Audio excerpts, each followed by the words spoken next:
এখন বাজে সকাল 6টা 34 মিনিট। আজ পালমশাইয়ের মর্নিং ডিউটি ছিল, মানে সকাল 6টা থেকে দুপুর 2টো পর্যন্ত ডিউটি আজ ওর পড়েছে, তাই অনেক সকালেই উঠতে হয়েছে। উঠেছি ঠিক 6টারও আগে। তারপর পালমাসি চলে যাওয়ার পরে আমি একটু ফ্রেশ হয়ে প্রে করে নিলাম, এরপরে চলে এলাম রান্নাঘরে। আসলে সকালে একটু চা না হলে আমার হয় না, সেটা হোক শীত বা গরম। তো যাই হোক, এরপরে আমি একটু গরম জল করে নিয়ে এসে একটা কাপের মধ্যে দুধ আর টি ব্যাগ দিয়ে চা বানিয়ে নিলাম। আসলে আমার কড়া লিকারের চাটা সকালবেলা খেতে খুব একটা ভালো লাগে না, কিন্তু ওই যে চায়ের নেশা, যার কারণে এই চাটুকু এভাবে আমি বানিয়ে নিয়ে এতে চা খাওয়ার নেশাটাও মিটে যায়।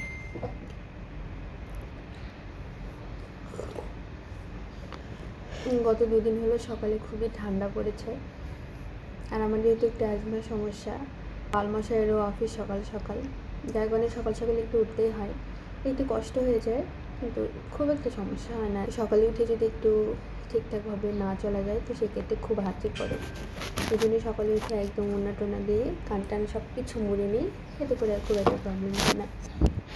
যাই হোক, চা খাওয়া শেষে একটু ফেসবুকে ঢুকেছিলাম ঢু মারতে। তো ফেসবুকে ঢু মারতে মারতে দেখি প্রায় 1 ঘন্টা হয়ে গেছে। এর মধ্যেই পালমশাই ফোন করে জানালো যে সে সকালে নাস্তা করতে আসবে।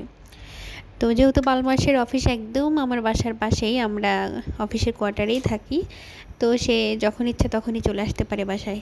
এর জন্যই তাড়াহুড়ো করে গেলাম রান্না করতে। ভাবলাম এত কম সময়ের মধ্যে কি করি, তাই ভাবলাম একটু শর্টকাটে খিচুড়ি করে নিই। তো এই জন্য প্রথমেই একটু তেজপাতা, দারচিনি, ছোটো এলাচ ফোড়ন দিলাম।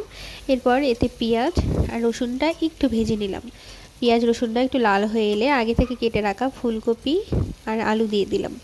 আসলে শীতের সকালে সবজিতে বা খিচুড়ি যেটাতেই হোক, শীতের যেই সবজিগুলো এগুলো না দিলে আমার ঠিক একটা ভালো লাগে না। এরপর সেই সবজিগুলো ভেজে নিয়ে চাল আর ডালটা একসাথে দিলাম।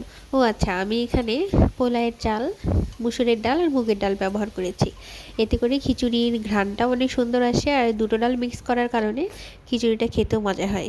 এরপর সেই খিচুড়িতে একে একে সব বেসিক যে মশলাগুলো, লবণ, হলুদ, জিরা গুঁড়া দিয়ে হালকা করে ভেজে নিলাম।